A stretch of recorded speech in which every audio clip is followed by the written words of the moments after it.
Con todas las medidas y protocolos sanitarios, los estudiantes yucatecos regresaron este lunes a las aulas después de 18 meses de ausencia por la pandemia. Las actividades presenciales se retomaron en las escuelas públicas de la entidad.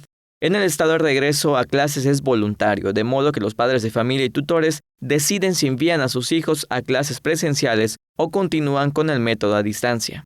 Desde temprana hora y sin contratiempos, alumnos, padres de familia, docentes y personal administrativo de diversos planteles escolares de educación básica regresaron a clases presenciales del ciclo escolar 2021-2022.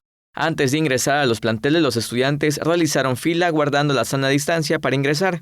Los estudiantes pasaron por el filtro correspondiente a los protocolos sanitarios establecidos, donde se tomó la temperatura, aplicó gel antibacterial y se les preguntó si tenían alguno de los síntomas asociados al coronavirus.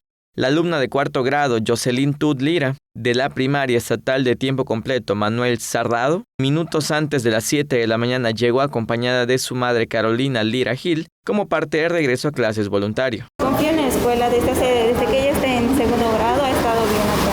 Le han dado mucha confianza, mucha seguridad. Y ahorita antes de que ella me pidiera regresar, pues yo vine a hablar con los maestros y los maestros me dijeron que tienen estas 100% seguro la escuela. ¿Por qué? Porque no la voy a exponer.